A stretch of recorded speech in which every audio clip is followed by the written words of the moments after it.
प्रहार का जो उपहार है वो मिलने ही वाला है। बहुत बढ़िया, बिल्कुल सही। तैयार हो जाइएगा, जितना दमखम है सारा लगा दो, जितना दमखम है वो सारा लगा दो उस बैच में एनरोल होने के लिए। बिल्कुल कोशिश करिए, क्योंकि आप में से ही कुछ बच्चों को सिलेक्ट करके वहां पहुंचाया जा रहा है।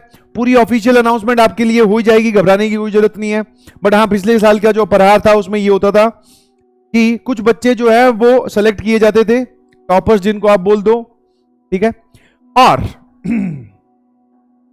और उनको फिर अलग से थोड़ा मटेरियल या लेवल और हाई करके, लेवल हाई करने वाली बात मैं तो नहीं बिलीव करता हूं, लेवल हाई नहीं, उनका थोड़ा रिगरस वर्क हाई कर दिया, बिकॉज लेवल हाई तो यहां भी चल रहा है, आप इससे ऊपर भी नहीं जा पाओगे। समझ पाएंगे, नहीं समझ पा रहे?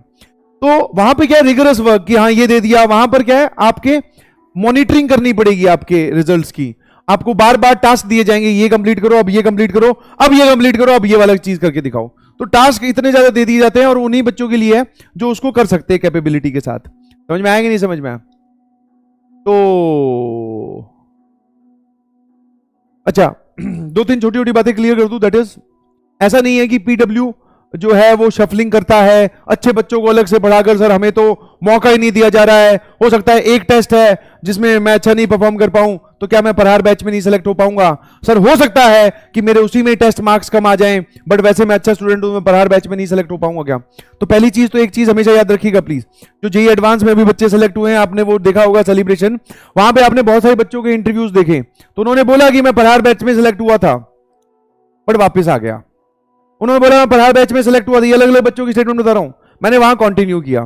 प्रहार बैच में मैं सिलेक्ट हुआ बट मेरा बैकलॉग ज्यादा था तो मैं नॉर्मल बैच में कंटिन्यू कर रहा था। समझ पा रहे हो? बट फिर भी रैंक आई है, फिर भी रैंक आई है। हाँ, वो हटाओ साला वाला हटाओ साला, बिल्कुल सही। हाँ, फिर भी रैंक आती है। तो ऐसा नहीं है कि आप एक बैच में सेलेक्ट हो जाओगे तब आप रैंक ला पाओगे और उस बैच में नहीं सेलेक्ट हुए तो हमारी रैंक नहीं आएगी। जी ऐसा कुछ नहीं है, दिस इज प्योरली आपका मानना है, आपका सोचना है। दूसरी बात पे मैं आता हूं, तो मतलब वो लोग डीमोटिवेट ना हो जो प्रहार बैच में सेलेक्ट ना हो पाए, पहले ही बोल दे रहा हूं, ऐसा कुछ नहीं है। आप वहां पे एग्जांपल्स आपके सामने हैं, जाकर जो जेईई एडवांस का रिजल्ट सेलिब्रेशन है वो देखिए, वहां पे आपको पता चलेगा। बहुत सारे बच्चों ने बोला है कि मैं सेलेक्ट हो गया था बट मैंने नॉर्मल बैच से कंटिन्यू किया, जो हमें पढ़ाया जा रहा था उसी से ही। और कुछ लोग बोलेंगे हम तो सेलेक्ट ही नहीं हुए बट फिर भी हमारी जेईई एडवांस में रैंक आई है। दो बातें।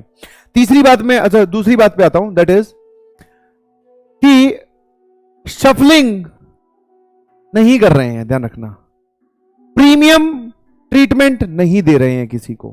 वैसे तो सारा ट्रीटमेंट जो आपको दिया जा रहा है वही प्रीमियम है, बट ये नहीं कर रहे हैं कि हाँ भाई कुछ बच्चों को अलग से इकट्ठा किया, एक कमरे में बंद कर दिया, उस कमरे के अंदर क्या हो रहा है वो हमें नहीं पता, धमाधम उनको पढ़ाया जा रहा है, उनको रैंकर्स टेस्ट दिए जा रहे हैं, उनको सर टेस्ट सीरीज करवाई जा रही है। उल जलूल होता ही है नॉर्मल इंसान के दिमाग में, एज ए टीचर मेरे दिमाग में भी आ जाता है कि देखूं यार क्या पढ़ाया गया है, तो तुम तो स्टूडेंट हो, तुम्हारे दिमाग में तो आएगा ही ऑब्वियसली।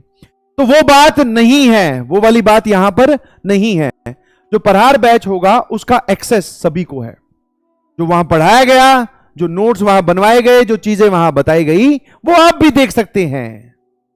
हाँ सर मैं सेलेक्ट नहीं हुआ फिर भी, मैंने कहा हाँ तब भी, बस हाँ एक थोड़ा सा डिसएडवांटेज वो ये है कि आप लाइव क्लास नहीं अटेंड कर सकते। सर वो तो हम वैसे भी नहीं करते, हमें तो रिकॉर्डेड देखना पसंद है। समझ में आएगी, नहीं समझ में, इसलिए ठीक है। Number of seats, cut off, ये सब रिलेटिव चीजें हैं, ये बाद में बताई जाएगी, बट मैंने आपको बता दिया है। तो एक रैंकर्स टेस्ट आपका स्टार्ट कर रहे हैं, तो आप लोग इसके लिए अच्छे से दिमाग लगाइए। एओडी का ही सिलेबस आ रहा है, अप टू एओडी, तो भैया जोर लगेगा। सर मेरा तो एओडी का ही बैकलॉग है, इसीलिए तो बोला गया बैकलॉग मत करिए please. Bounce back, hit hard, वापस से एक बार खड़े होने का वक्त आ गया है, हाँ है ना? तो आपके पास सबका एक्सेस रहेगा, जो भी आपके सामने कोई भी बैच चल रहा है। बंद कमरे में कुछ चीजें चल रही है वो नहीं होता है यहां, समझ गए कि नहीं समझे? पहले भी, पिछले साल भी ये हुआ था। बस हाँ आपको लाइव क्लास अटेंड नहीं करना है, क्योंकि अब लाइव क्लास में अटेंड करने का मौका दे देंगे ना तो बहुत सारे ये पहुंच जाएंगे, सर सुनो ना सुनो ना सुनो ना सुन लो ना, हाँ उससे टाइम वेस्ट स्टार्ट हो जाता है और कुछ नहीं।